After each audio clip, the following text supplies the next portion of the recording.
Hey guys, today I want to go ahead and tell you guys a story of one of the chapters in my life. This chapter, I usually like to name my chapters from what I go through. This chapter is called See You Later. This chapter is mainly about the day that I got a phone call from my husband. He was trying to break the news to me that he was deploying.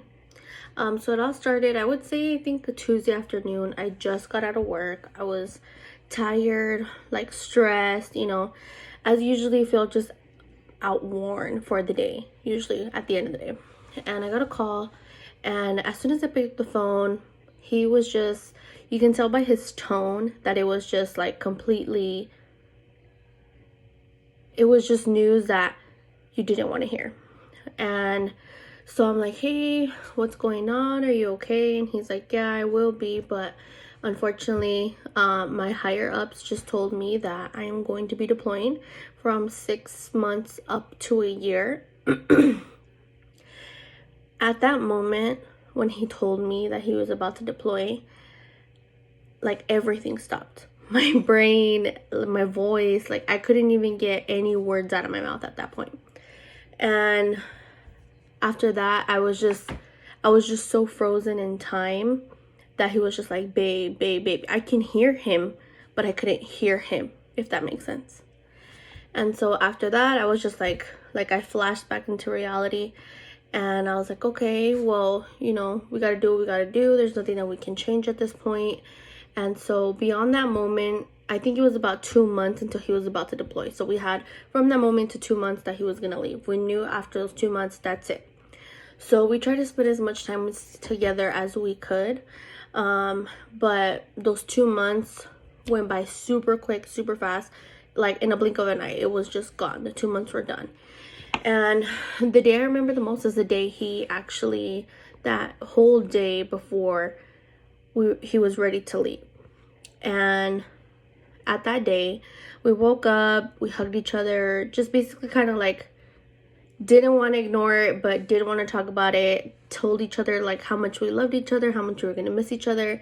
And at that point, we got ready and everything, and we loaded up the car, and we decided to stop at Starbucks because we did not know if there was going to be a Starbucks wherever he was. And there was not a Starbucks where he went, so he did get a good Starbucks before, a good drink before. And so we're on our way. As soon as we got to the base and we passed the check-in, it was just like complete silent. Not that we didn't want to talk or anything like that. It's just there's nothing I think you can say to your spouse that is gonna make that moment better than anything. You already know that you're not gonna see each other for a while. And so all we were doing was holding hands and just kind of like looking at each other and trying to grasp the emotion and just feeling your spouse next to you. And after that, we gave each other a big kiss, a big hug, and then kissed me on my forehead. He picked up his two or three big bags. Like, just all I remember is it being huge and it being like a tan color and like a dark green color. And we said our goodbyes. I try to keep it tough. Like, I try to be like, yeah, babe, like I love you, I'm gonna miss you. But you can only be so tough when you're not gonna see that your spouse for a while.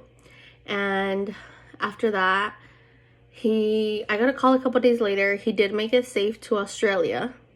They do not have a Starbucks there, so that was definitely like just like, hey, at least we got it in the moment. But yeah, thank you guys.